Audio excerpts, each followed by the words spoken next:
Welcome to This Club Sucks, grief support for parents after the lasagnas are long gone. I am your host, Melissa Monroe, here with my co-host, Alexandria Seamock. Each week we record our child loss chat on Twitter Spaces, where we explore topics around grief and trauma.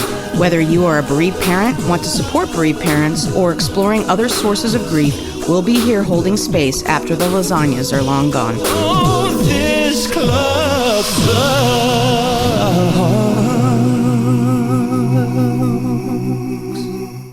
Welcome to Child Loss Chat. Today, we will be discussing losing your only child. And our guest is Sheila Gibbons, who is a fellow SUDC, sudden unexplained death in childhood parent, along with Heather and I, and maybe some other people in this room. We can't see people in this room if they're listening from their desktop. But I met Sheila through there, and she lost her only child, Nolan, when he was 15. Like my daughter Alice, he went to sleep and didn't wake up.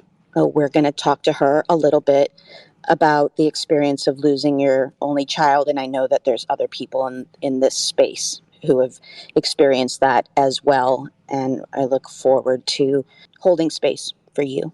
So Sheila, do you want to do a little brief introduction of yourself? Sure. First, thanks so much for inviting me on. I'm really grateful to have the opportunity to talk today. My name is Sheila Gibbons. As you said, our only son Nolan, passed in August of 2020 from SUDC, sudden unexplained death in childhood. And we're about 2 years in on this grief journey, so still new. Certainly not an expert on this topic, other than, I'm an expert on my own experience, I guess. But yeah, I'm not sure what else you want me to introduce myself. But again, Melissa, you were one of the first people I connected with early on. And I was so grateful for your support and guidance, and just grateful to continue the conversation with you. And I hope that things are helpful and healing today.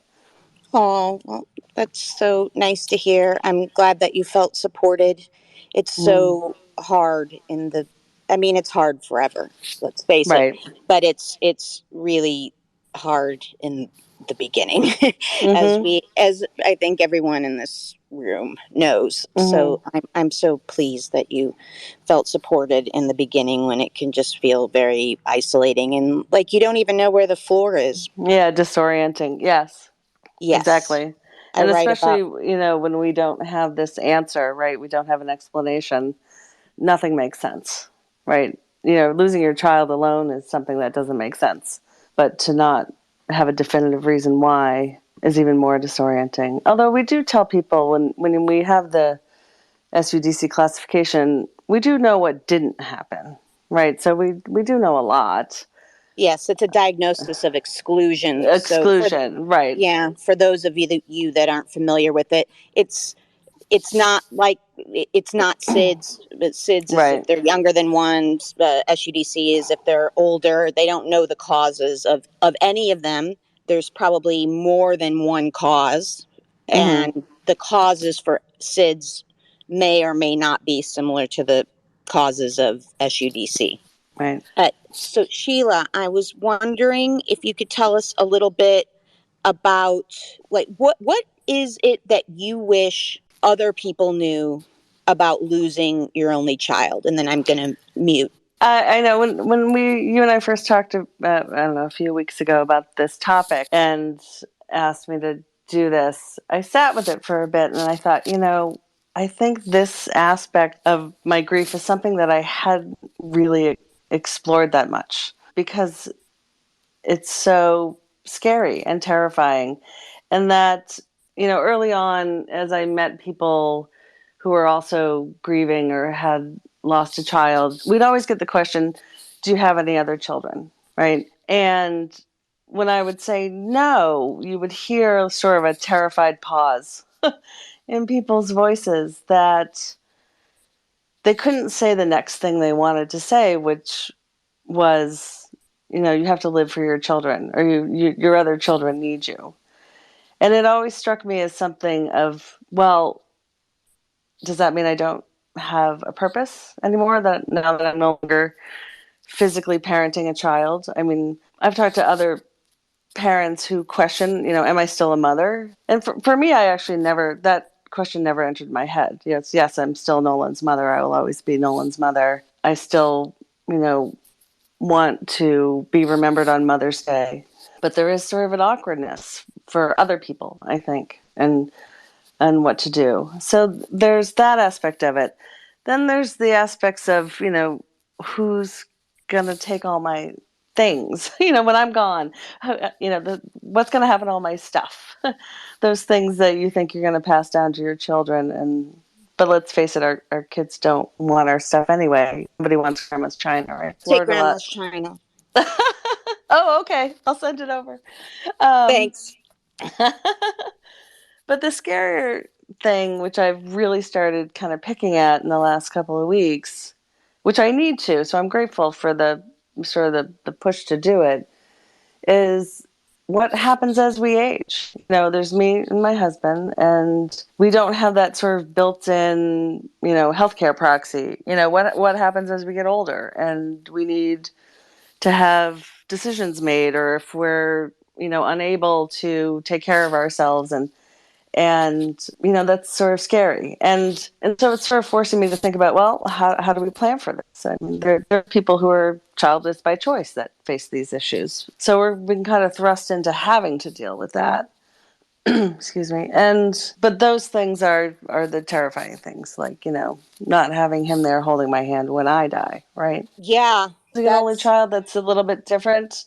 And we're in a situation where we don't have grandchildren or stepchildren, and that sort of, legacy piece. I'm also a genealogist, and looking at the family tree and knowing that my line has ended, or, Nolan was the only male Gibbons, right? So my husband's Y DNA ended, right? Because all the cousins are girls and so on. We have to go back many generations before there's another male Gibbons. And it's just those sort of things that get added into, normal grief that just make it a little more complicated. Yes. What you said about, the legacy is, I think, so profound, because it's so, I think for women in particular, and this is not to, slight the men or non-binary people, but in my experience of talking with bereaved parents, I think the women particularly are very thrown off by the legacy aspect of a child's death. All of the aspects of legacy. Where will the stuff go? They didn't get to create their own legacy. Your son was a little bit older than mine, and so you got to see a glimpse perhaps of what he might do or what roads he might go down, but we'll never know. We'll never know what our kids' lives would have looked like. We'll never know the impact that they could have had on the world. And that is really, I know for me, that was a huge part of what tripped me up in the beginning, and why I ended up doing a lot of the things I did, the fundraisers and all the things that I do, even all the things that I do in Alice's memory to try to make my corner of the world a little better.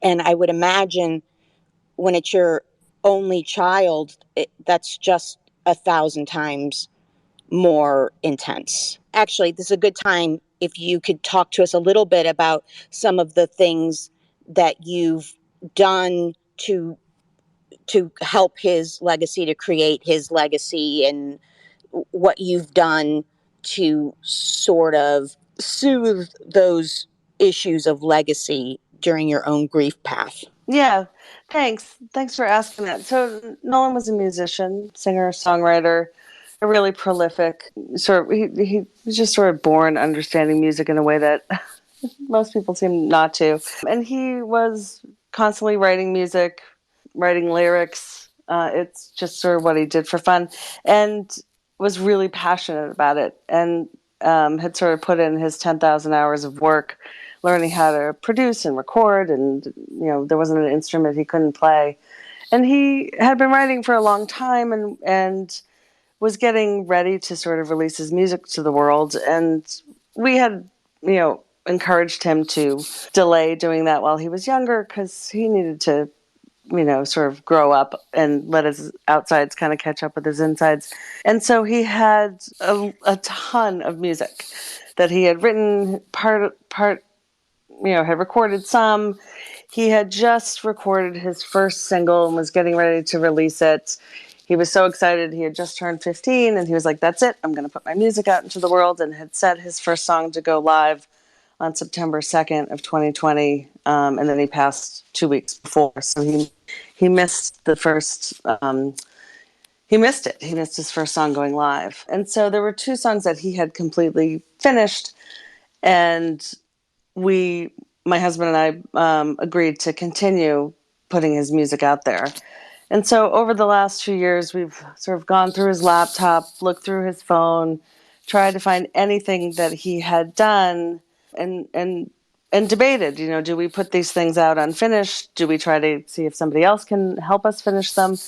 And we decided to kind of just release music sort of as completed as they were. We know that he would have done more with these songs, and our feeling was that his purpose in writing music was he wanted people to not feel alone. He was very much about connection and understanding and empathy, and his feeling was that he wanted people to listen to his music and feel understood or feel seen. And so we've slowly released stuff. I think we have one more song with his voice on it that's going to come out later this year. And, people are listening to it all around the world. And his feeling was like, if there's one person who's in Indonesia who listens to my song and they feel less alone, that's a win. And so, Warren and we're still his parents, right? We're still going to put his music out, send out his messages of love and understanding. And also, he wasn't afraid to really explore some, issues of sadness or issues of anger. And he had written down once that he said he wants people to hear his music and have an experience. And so, as his mom, I want what he wanted for him, right? So we've been putting out his music, and then we have other music that he had written and recorded but never recorded his vocals. So we're looking into possibly having other people sing. So there's that piece of his legacy. And then the other thing we did was we founded the Nolan Gibbons Memorial Fund. And this came about because Nolan had died during COVID. We couldn't really have a funeral or have the memorial service that we really wanted for him in August of 2020. And so July of 21 would have been his 16th birthday. And it was really hard for me to think about his 16th birthday coming and not having a big party, because we would have had a big party for him. And so we decided to host a public outdoor concert that was, part memorial service, part birthday party, part, let's get together and perform. Because a lot of his friends were singers, theater people, and people hadn't been on stage for 2 years because of COVID. And so we had this really beautiful, magical event where people came and sang and talked about him and shared memories. There was lots of crying and laughing, and it was such a beautiful event that we decided we want to do this every year. So we started the Nolan Gibbons Memorial Fund, and our goal is to raise money to support kids like Nolan, right? So kids who are singer-songwriters or theater kids who need a little extra help. They want to, take a class, a course. They need vocal lessons. They need equipment for a home studio, a laptop or a MIDI keyboard or a new guitar or a microphone, something like that. And so that we can then continue to support kids like him, right? Those kids who are creative and sensitive and want to share music in the world. And so we feel like that's a great legacy for him. And so we had Nolan Fest again this year, which was less memorial service and more, music festival. And it was great. And we raised some money, and we're going to be working on getting grants out over the next several months, and hope that some of the grant recipients will come and perform at Nolan Fest next year. And so those are ways that we're constantly keeping him with us, right? We're keeping him and his music alive, and it helps us heal, right? It helps us talk about him. We always say he was our favorite topic of conversation before. So why would that change now? And it's just ways to keep him with us every day, Oh, thank you for that, Sheila.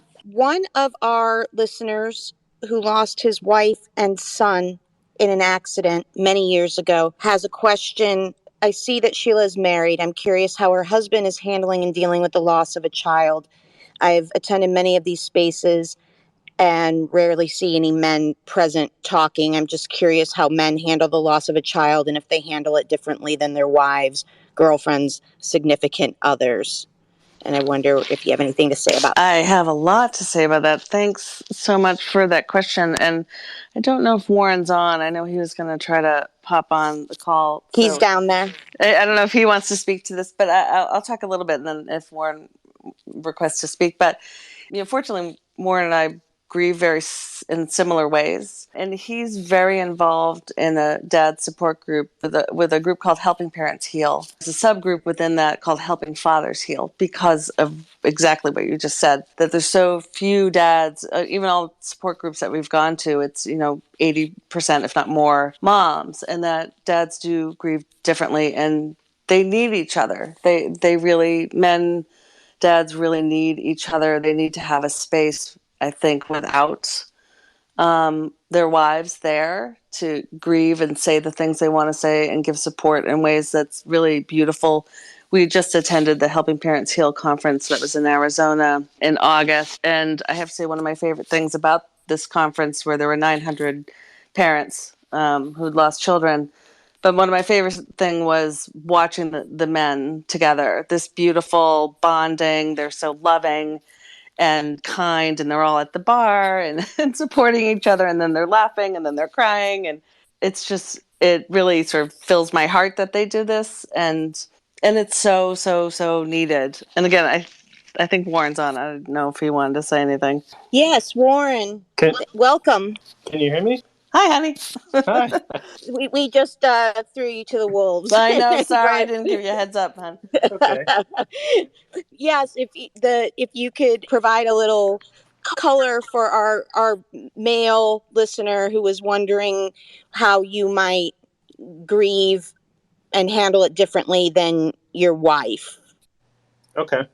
Yeah, thanks to Sheila, as many men, I'm learning, Sheila encouraged me to get help. She helped me get a therapist, although you were trying to get a therapist for years.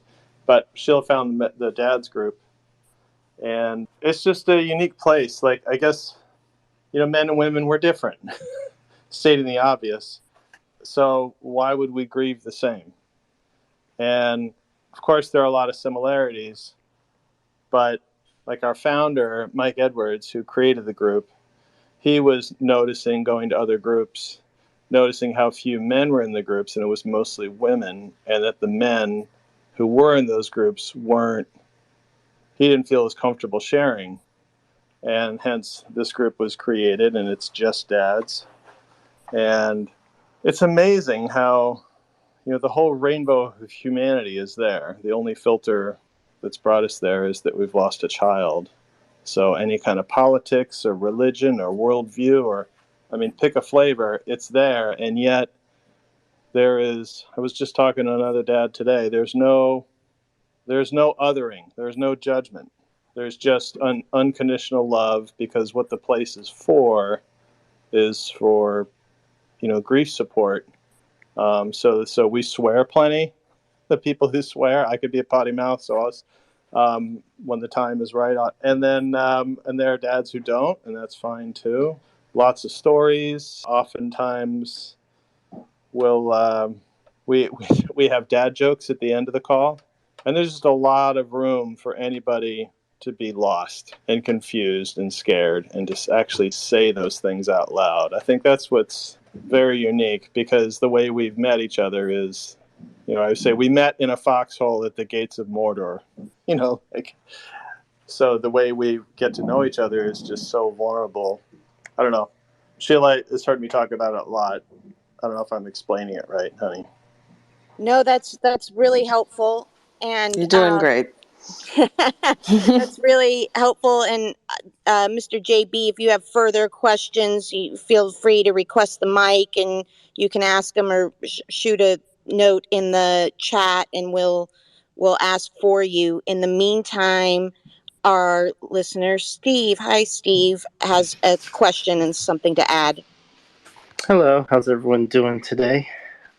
My name is Steve. I lost my daughter Allie in September of 2018. It was 3 days before her second birthday. Yeah, I want to add that just men and women just grieve differently. And like you explained before, this is my space where she doesn't come. In our family, I'm the one that kind of is more involved with the SUDC Foundation. For her, just she feels like she's not really moved on, but just seeing the topic over and over again brings her back. So I want to add, yeah, I think a lot of men tend to bottle things up. They don't want to face things. And the best lesson I learned in the beginning was exposure over avoidance. So the things that would trigger me, I tried to just face them as much as I could early on, because I know that later on they don't hurt as much. The more you see things over and over again, the less it hurts eventually. So I think the more that we let it out, and just know that I know typical male from years ago, you can never show that you're weak. You can never show that. That's all BS. Just let it out. The more you let it out, the more you face your triggers, the easier it becomes. And I just think a lot of dads ignore the feelings, and eventually it's all going to come out in the form of anger or tears or whatever. So as another dad, I'm here to support any dads as well. So if we could always talk on here or anywhere, I'm always available. And I want to say, it was weird that you mentioned all the music. My daughter was only 2. I had that feeling. I could tell she was going to be musically inclined. I don't know why. She always picked up beats and would name that tune after 2 or 3 notes. And I just knew she was going to be musically inclined. Is there anywhere we can listen to any of these songs? I would love to. If there's any link or anything, I would love to hear some of this music. There's several links in the chat and up in the nest, Steve. But if you go to the little chat bubble at the bottom, I think all of the links are in the chat bubble. And he's Nolan is no joke. He's no joke. Insanely talented. Oh. Well, thank you.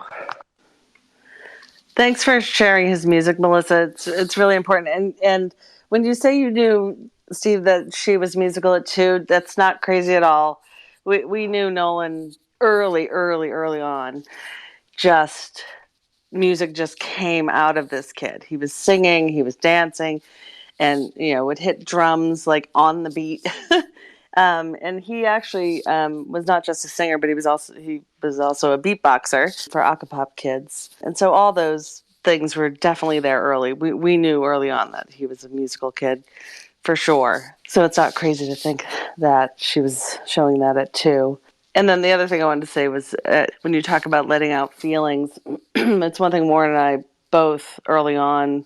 And again, we're lucky because we grieve so similarly. We know other couples that don't, that causes some conflict. But for us, we felt like whatever we were feeling, that's what we were going with, right? Today's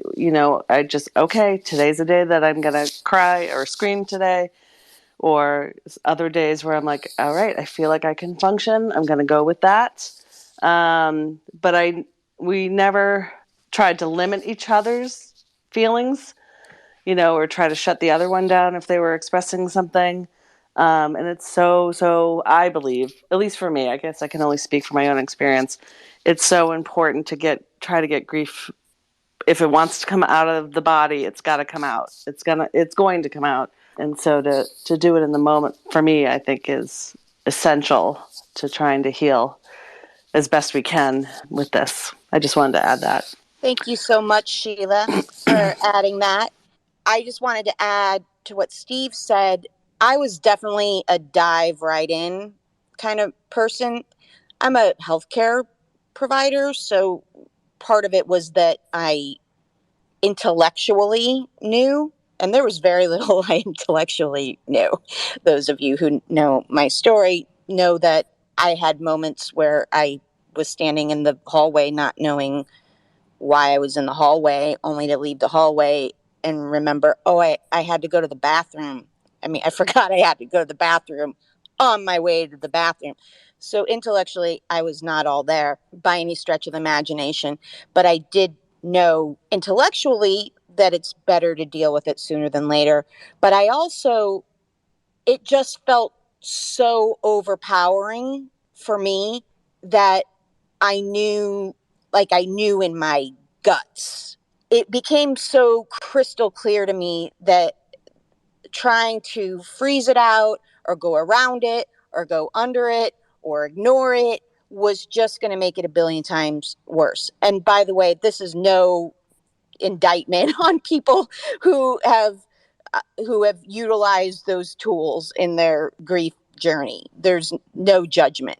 I literally felt like the feelings were going to kill me, and I knew that that wasn't going to get any better for me. So I did all of, I did EMDR right away. I did all the intense shit right away because it felt like I was crippled with guilt, as many of you know. It felt like the guilt was literally going to kill me.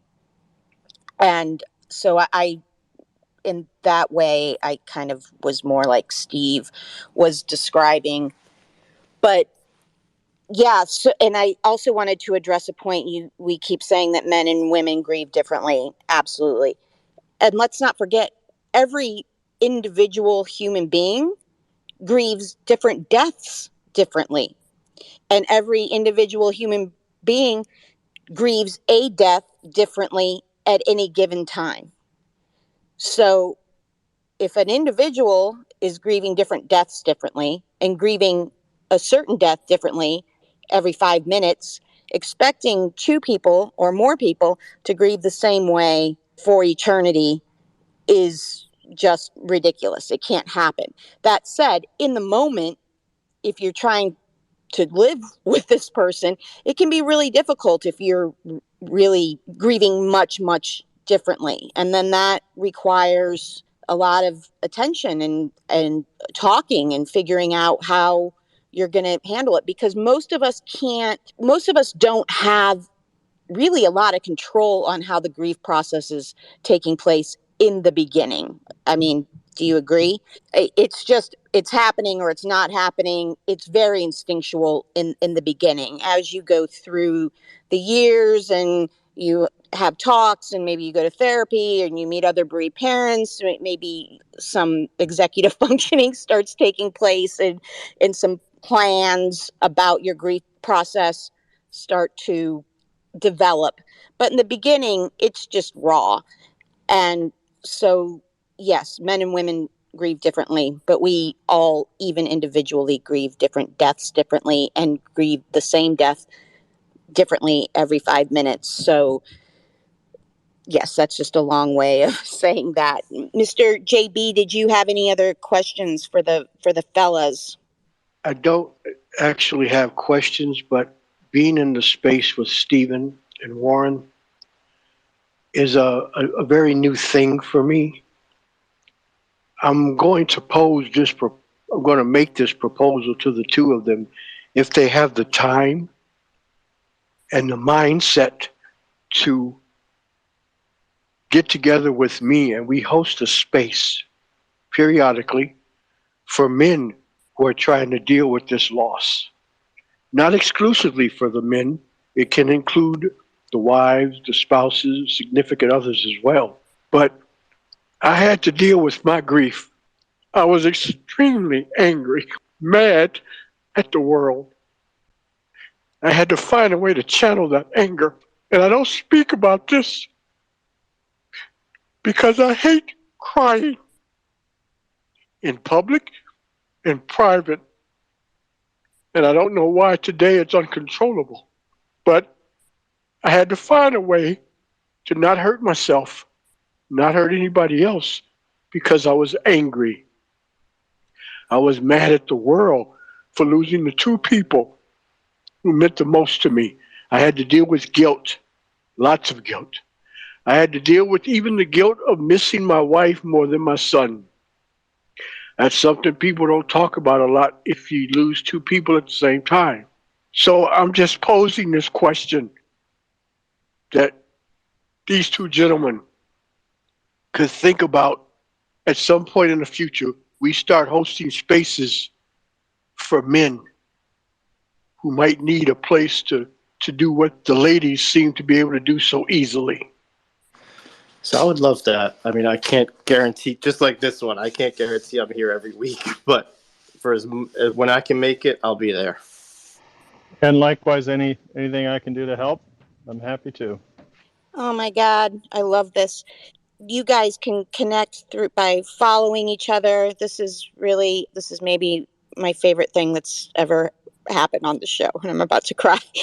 It's beautiful. And in the meantime, Mr. JB, if you've got some trouble getting it going as a weekly thing, I would be more than happy to host a men's show and just sit back and do what Dr. A does for me, which is make sure the trolls don't come in and post the articles and let you fellas take the floor is another thing that we can do if it seems like it might be something that's difficult to do regularly. I'm happy to give this platform over to the fellas any time.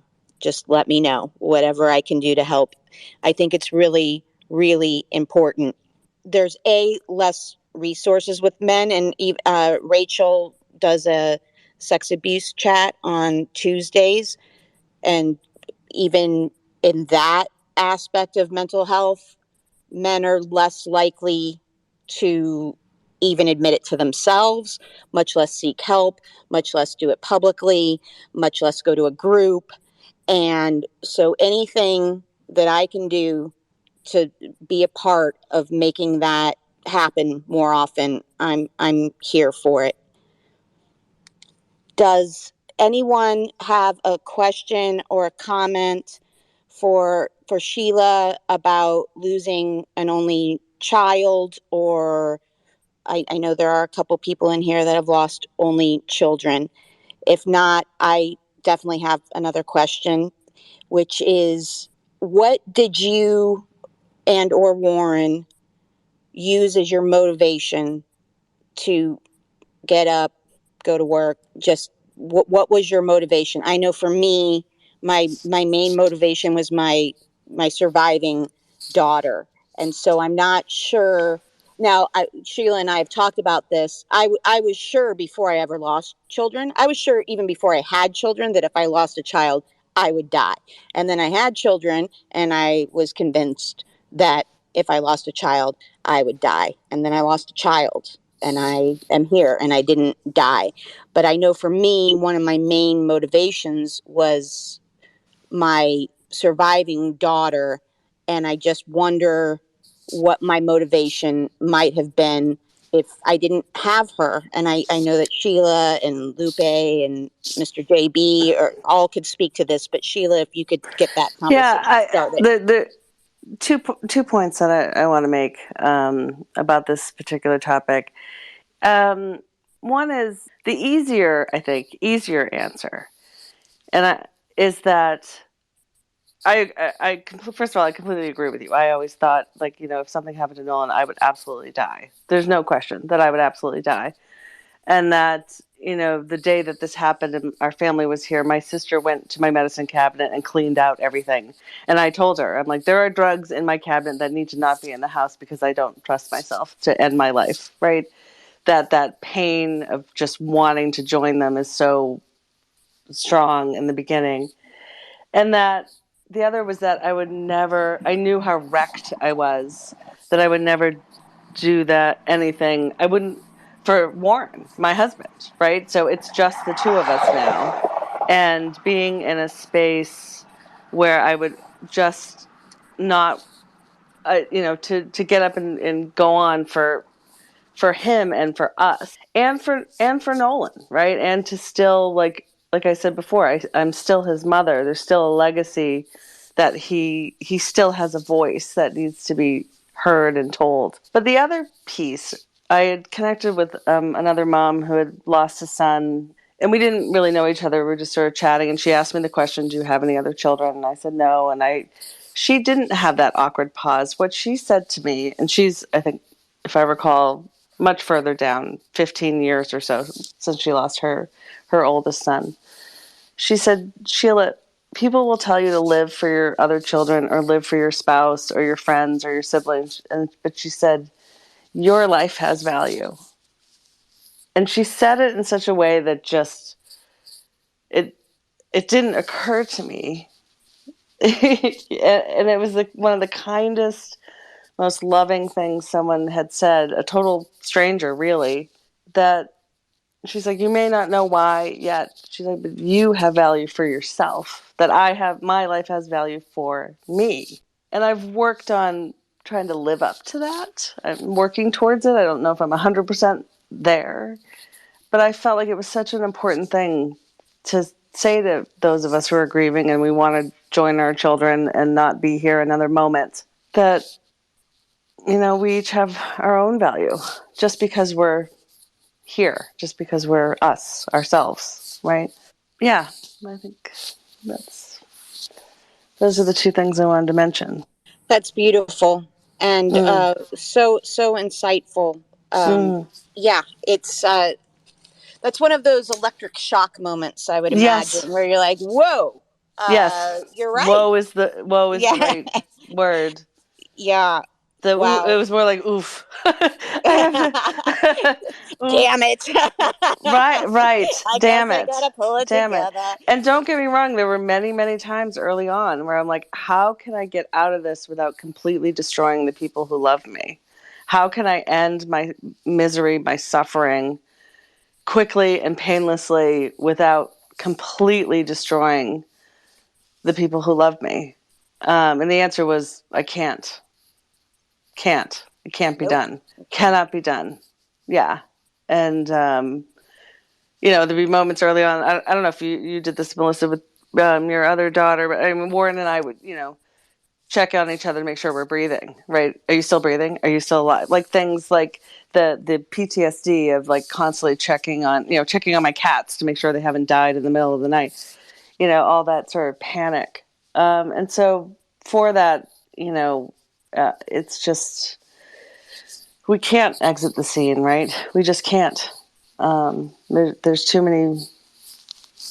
much value in each of us to do that, no matter how painful this is. Which is why groups like this are so important, and I'm so excited that the dads are connecting, because it's grief's so isolating. It's so isolating, and we just feel alone in this, and we are not. There's so many of us, unfortunately, that are in this shitty club, as you say, that we need each other. We need our tribe. We really do. Yes, we do indeed. Lupe, did you have a question, Lupe, or a comment? I did actually. Hi, everybody. I was really happy to hear this particular subject was going to be speaking on. You guys were going to speak on. Yeah. So I wanted to speak to the only child versus the other, having other children and losing one or two or however that may be. But I lost my only child, and he was 13, and it was in 2007, May 17th of 2007. I lived for him. He was my whole world. I mean, he played every sport. I mean, we just kind of had a rule. You had to be in two things all year round. You could choose what they are, and you don't get to quit. You don't have to go back the next year, but you don't get to quit. Anyway, so my whole world revolved around him. And so when he died, he was hit by a gravel truck on his bicycle. The guy blew a stop sign. But so when he died, my whole world stopped. And I had other parents coming to me from bereaved group parents that were in Park Ridge area. It was in Park Ridge, Illinois. I just wasn't ready for it. It was too many people, too fast. I just was too distraught. So, I try not to rush anybody that's so fresh and they can't deal with it. But, I was so also angry for a long time. Like, I know you lost a child, but at least you got something to keep living for. You have other children. And my life was pretty much over. There's no grandchildren coming. There's none of that stuff. It's over as far as that goes. But now having time gone by and seeing, realizing everyone's pain is their own and it means everything. It's just as painful as my pain feels to me, it is to them. But, as time has gone by and I've seen these things, what I have realized is I wouldn't want to be in your shoes that have other children, mainly because while it was hard for me to find a reason to get up, I didn't want to get up. I wouldn't get up. And it took everything in the world for me to learn to say, when I go to bed, I hope I don't wake up in the morning. It took just up to a few years ago where I decided, I woke up and just didn't say, damn it, I woke up again. But I don't know how you guys do it. I had a dog to tend to, my son's dog. That's it. And my family helped with that. So, I just commend you guys. And I used to think, at least you have that other child or two other children. You'll have grandchildren. But in all those children, you're going to see the one that you lost. And so I just want you to know, don't ever think that just because I've lost my only child or other people have their only child, that their pain's any more than yours, because it's not. We just all suffer in different ways, a whole bunch of different ways. But I'm just now coming up for air, and I'm still struggling. But yeah, keep going, keep fighting.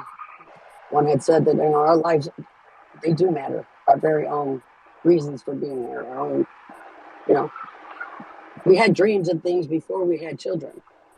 So life mattered then, and it matters now. But I do still struggle.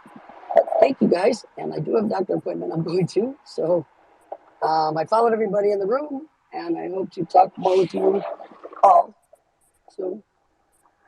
Thanks for having us. Thanks for having me. Oh, thank you so much, Lupe, for sharing that. That was beautiful. And Lupe runs a really wonderful and supportive Twitter bereaved parents group that, it's just in the email chats, and we check in on each other most days. And, if you're not able to, no one gets upset. But she does a lot of great work for bereaved parents that we really appreciate. And I know that some of the other people in this room really appreciate. If you're interested in finding out more about it, I'm sure you can reach out to Lupe, who's up there as Nonya Biz. Nonya Biz, that's correct. And yeah, please reach out. And there's men in there as well as women, but yeah, and losses of all kinds. And I've learned a lot from this group because of that. And so please don't be shy. My at is LSD 122070. The LSD is not a drug. That's not what it stands for. Is the LSD drug? It actually stands for looping, Sammy, and Diane. Well, damn it! So. Well, now I don't want to be in the group. I only wanted to be in the group if we were going to trip. Oh man, we do trips sometimes, but yeah, no, it's not a drug situation. But yeah, it's got meaning to it, and that was always my son's. That was the code word. That if anybody tried to take him from school, out of daycare, or out of school without my permission, that person had to give LSD. Yeah, how funny is that? They had to give LSD as the code to be able to pick him up. So that's what that is. Just so you don't think I'm a drug addict. So, all right, guys, talk to you soon.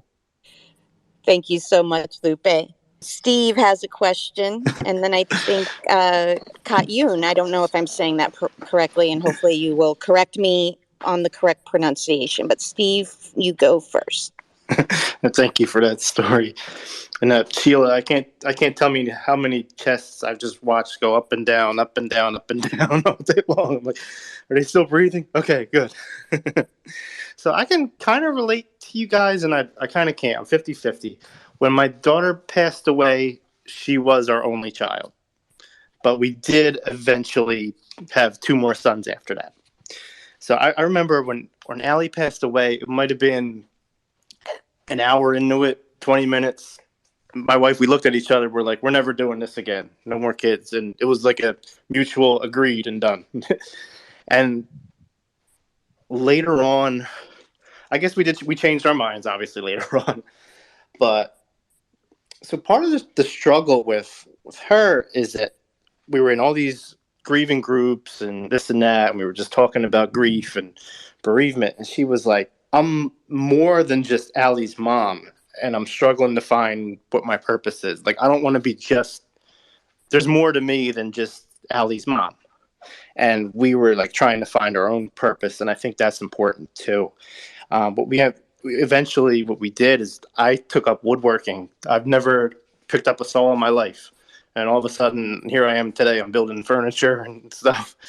And my wife started crafting. We tried doing pre-Cana counseling for our church, just things that would help us and just find who we are.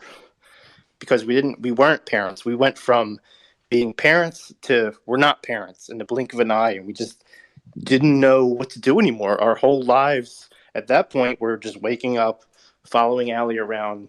Did she eat? Did she go to the bathroom? This and that. And we just, now what do you do? So we tried to find purpose with hobbies that we liked and tried to just find things that, okay, if I do this, I'm not grieving. I'm smiling. It felt good, so I'm going to do it again and again and again. And we just kept doing it. The weird part is, like, that year was probably one of the better versions of myself.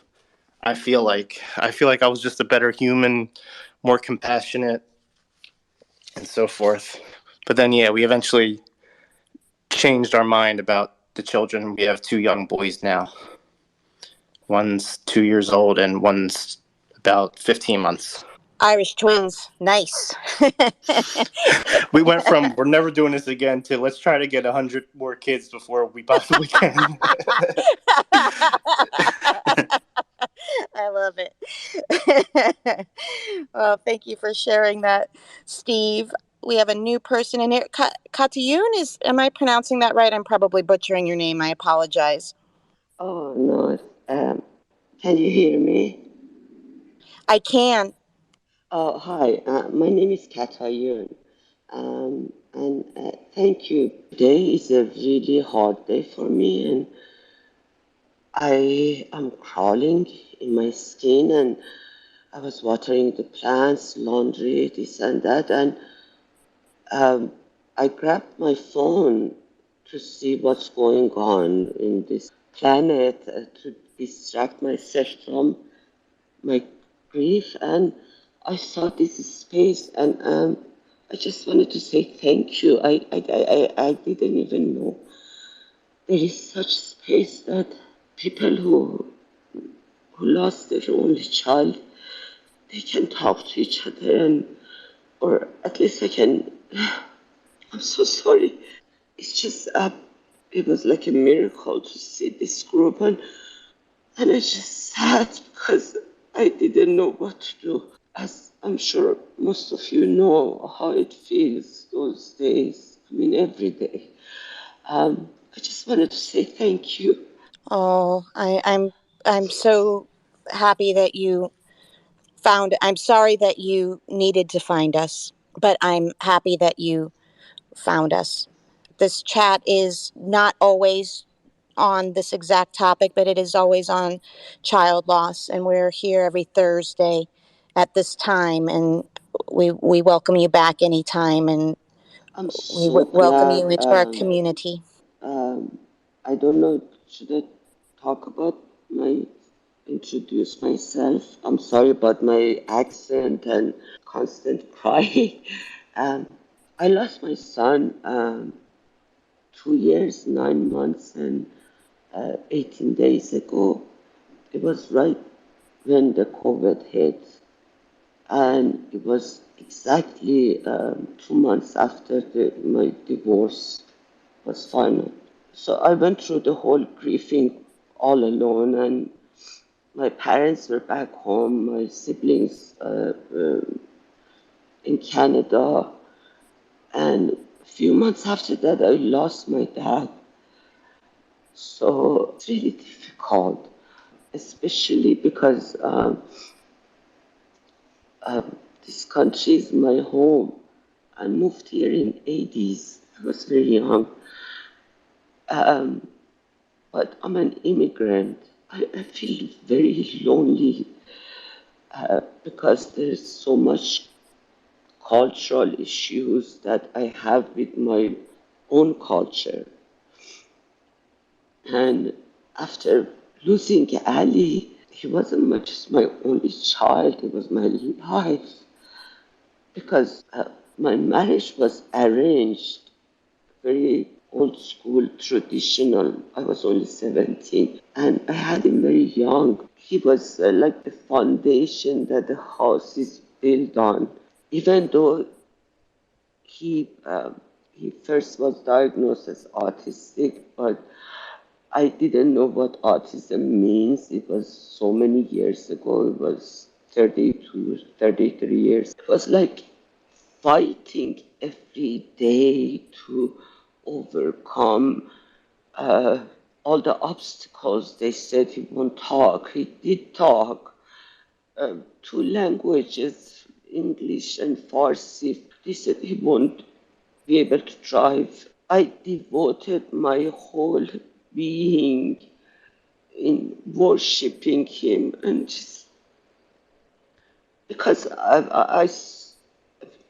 my mom lost, when my mom lost my sister, I know what a mother goes through and what she did to the rest of us. So I knew what losing a child means. And now he's gone.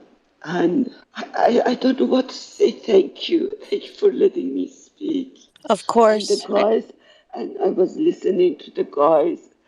I'm so sorry that you feel like that we can express ourselves and you can't. It doesn't matter, mom, dad.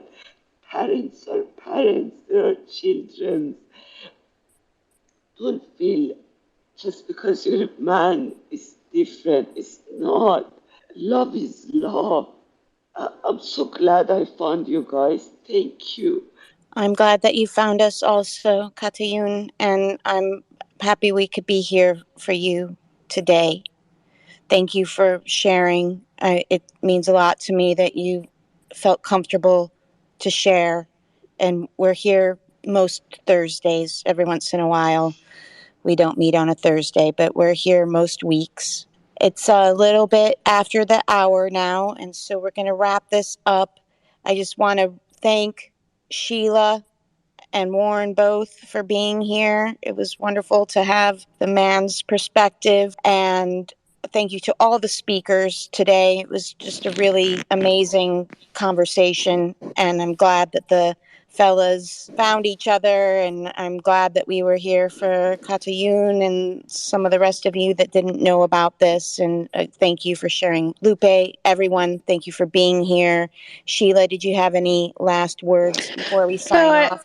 I just, my heart goes out to everyone, and I just, want to say thanks to you, Melissa, and I'm just such a believer that this pain is so big and so insatiable, right? We need spaces like this. Like we need to witness each other's pain and hold it, right?